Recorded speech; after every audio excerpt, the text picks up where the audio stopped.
sur Espagnol tout simplement. Je m'appelle Miren Chou, je suis professeure agrégée d'espagnol et j'ai créé le site leblogdespagnol.com pour t'aider à progresser facilement en espagnol. Si tu es à la recherche de ressources, d'astuces et de stratégies pour simplifier ton apprentissage et accélérer tes résultats, tu es au bon endroit.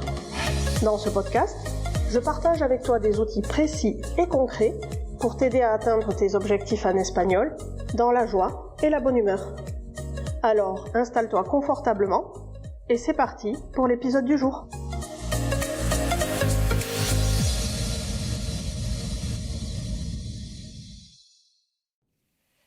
Hola hola, bienvenue dans ce nouvel épisode d'Espagnol. Tout simplement, comme à mon habitude, je suis ravie de te retrouver aujourd'hui, d'autant plus qu'on va aborder un sujet qui touche presque tous les apprenants d'espagnol à un moment ou à un autre, et ça, quel que soit leur niveau. Alors dis-moi, est-ce que ça t'est déjà arrivé d'être en Espagne ou dans un pays hispanophone face à un interlocuteur hispanophone et de te dire « Quand il parle lentement, je comprends. Mais dès que ça va vite, je suis complètement perdu. » Eh bien si oui, reste bien avec moi parce qu'aujourd'hui, je vais t'expliquer pourquoi ce n'est pas un problème de niveau, pas seulement un problème de niveau en tout cas, et surtout comment tu peux commencer à comprendre même quand ça parle vite. Alors si tu es intéressé, eh bien prêt, on est parti!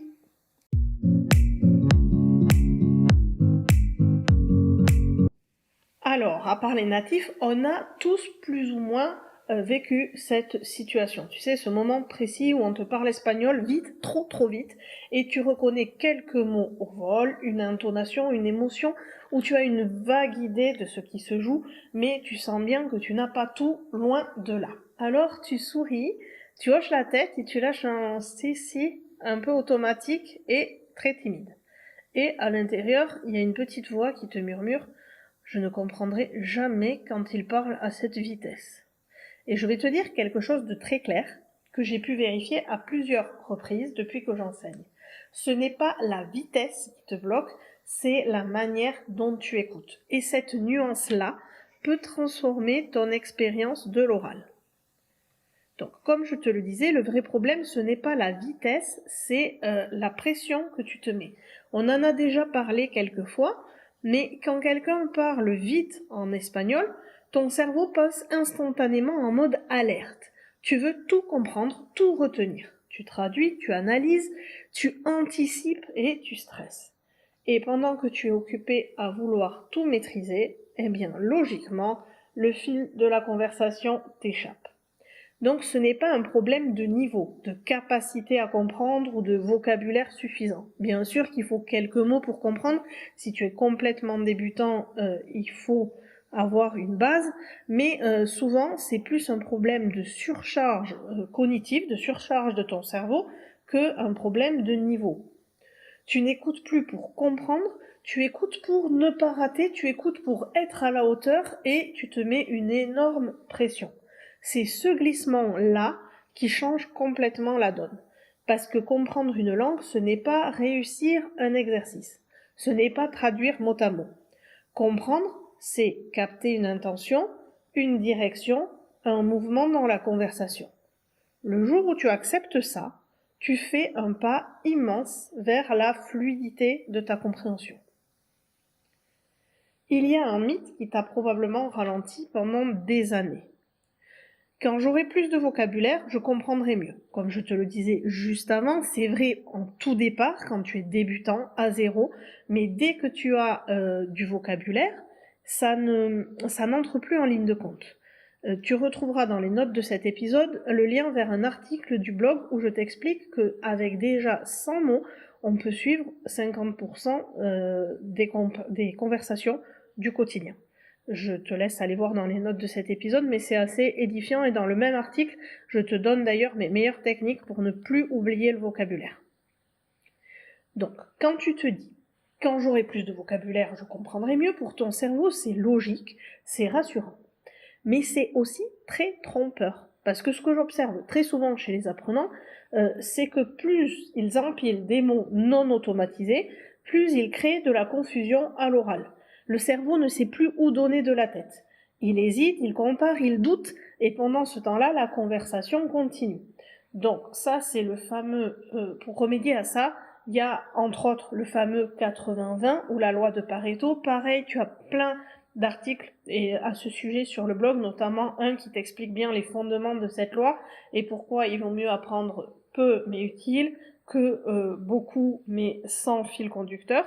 Mais c'est pas forcément notre thème du jour. Donc je reviens à la thématique de l'oral. Ton cerveau n'a pas besoin de 1000 mots pour comprendre une situation. Il a besoin de repères, de situations familières et de rythmes qu'il reconnaît. La compréhension orale, ce n'est pas une accumulation, contrairement à ce qu'on croit, c'est plus une sélection. La vraie bascule commence avec une autre question. La question que tu dois te poser n'est pas « est-ce que je comprends tout ?» La vraie question, la seule qui va vraiment t'aider à avancer, c'est plutôt « est-ce que je comprends suffisamment, est-ce que je comprends assez pour rester dans l'échange ?» Parce que non, même les natifs ne comprennent pas tout. Et pourtant, ils interagissent, ils réagissent, ils demandent de préciser, ils ajustent. Toi, en tant que francophone, quand tu parles avec un autre francophone, des fois tu loupes des mots ou tu comprends pas bien et tu t'aides du contexte, de ce qu'il y a autour, tu fais répéter, tu ajustes, tu précises. Eh bien, c'est exactement pareil quand tu parles en espagnol. Et c'est cette capacité-là qu'il faut développer toi aussi. C'est là que tu vas changer ta stratégie et devenir efficace en compréhension.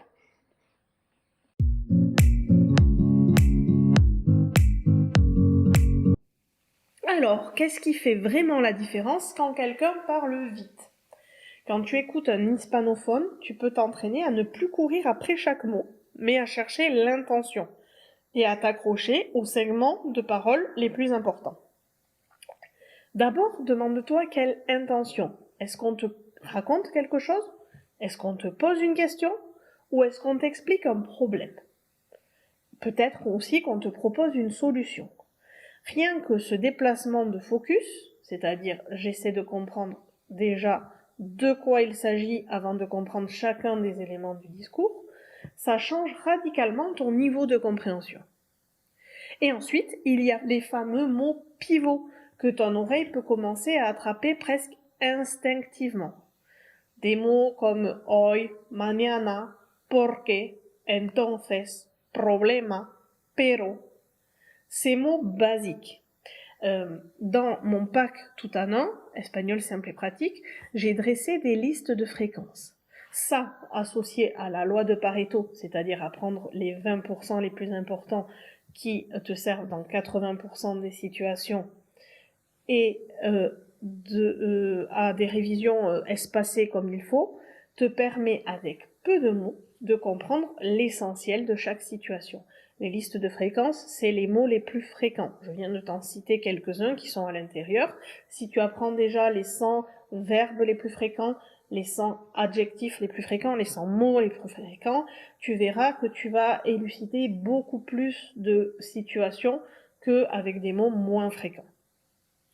Donc ces notions de mots pivots, elles sont valables que ce soit en compréhension ou en expression orale. Mais ici on est dans le thème de la compréhension, donc on va y rester pour aujourd'hui. Et rappelle-toi que 2 ou 3 de ces mots pivots bien compris suffisent souvent à éclairer le sens global. Et puis, il y a un autre point fondamental que peu de gens acceptent vraiment. Tu n'as pas besoin de comprendre 100% pour communiquer. Comprendre 50 ou 60% du discours de l'interlocuteur, c'est déjà largement suffisant pour rester dans l'échange, pour poser une question, reformuler, demander de confirmer. Vouloir comprendre 100% avant d'interagir, c'est la plupart du temps se condamner au blocage de l'expression orale, cette fois-ci. Et que tu bloques en expression ou en compréhension, pour mener une discussion, il faut les deux. Il faut que tu comprennes, mais il faut aussi que tu interagisses, même brièvement.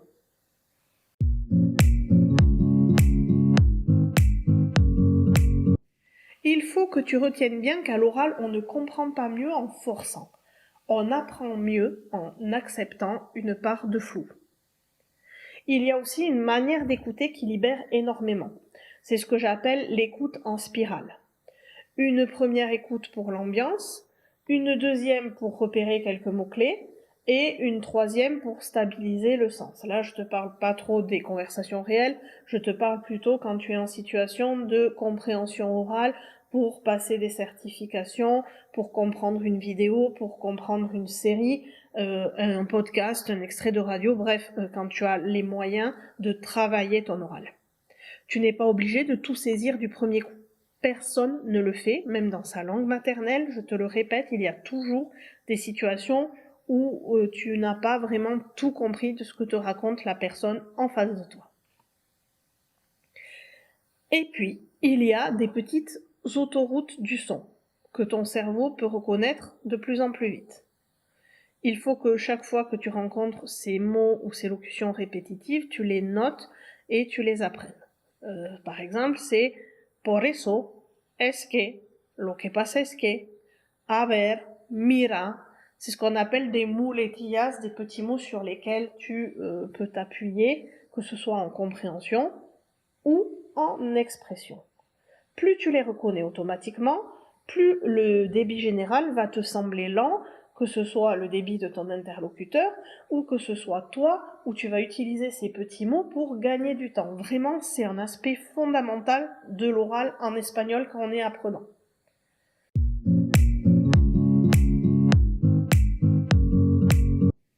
Enfin, il y a un point dont on parle beaucoup trop peu selon moi alors qu'il change tout. C'est ton état intérieur avant d'écouter. Ce n'est pas de l'espagnol proprement dit, mais ça a toute son importance. Si tu es tendu, crispé, un espèce d'apnée intérieure, tu comprends beaucoup moins. Si tu respires, tu te relâches, tu acceptes de ne pas tout maîtriser, ton cerveau devient beaucoup plus disponible. Et c'est un cercle vertueux, ainsi tu comprends mieux, l'oral devient vivant et la confiance commence à s'installer. Tu peux continuer longtemps à empiler des règles, des listes, des applis, tu progresseras. Oui, mais lentement, et souvent avec ce sentiment frustrant d'être toujours juste en dessous à l'oral. Ou alors tu peux décider autre chose pour comprendre l'espagnol à l'oral. Décider d'entraîner ton cerveau, décider de rester dans la conversation même sans tout comprendre, décider aussi de faire confiance à ton intuition linguistique, et ça marche à condition d'avoir les bonnes astuces et de l'avoir exercé. Imagine-toi dans quelques semaines ou quelques mois. Tu comprends l'essentiel d'un échange sans paniquer. Tu suis une discussion sans décrocher toutes les 10 secondes. Tu oses répondre sans passer 3 minutes à fabriquer ta phrase dans ta tête. Rire au bon moment, relancer, te sentir légitime dans l'échange. Ce niveau-là n'est pas réservé à ceux qui ont un don pour les langues. Il est réservé à ceux qui s'entraînent de la bonne façon, qui suivent la bonne méthode et qui travaillent autant leur mindset, ce qu'ils ont dans l'esprit, que leur espagnol. Et si tu écoutes cet épisode aujourd'hui, ce n'est clairement pas un hasard. Tu le sais probablement si tu me suis sur les réseaux sociaux. En ce moment, je suis en train de concevoir un accompagnement entièrement centré sur l'oral réel, la compréhension vivante, la fluidité et la confiance. Pas pour parler parfaitement, mais pour parler librement. Je vais l'ouvrir très bientôt, ça commence en janvier. Si jamais ça t'intéresse, reste à l'affût ici, sur la newsletter ou sur les réseaux sociaux. Ça va arriver très vite. En attendant, je te laisse m'écrire ce qui te bloque à l'oral et me poser les questions auxquelles je n'aurais pas répondu dans cet article. Si cet épisode t'a plu, pense à mettre 5 étoiles sur ta plateforme d'écoute préférée et à le partager à quelqu'un d'autre. N'hésite pas, c'est vraiment ça qui le fait connaître et qui me permet de produire toujours un épisode chaque jeudi. On se retrouve donc jeudi prochain avec d'autres contenus pour progresser en espagnol. D'ici là, cuídate y hasta pronto!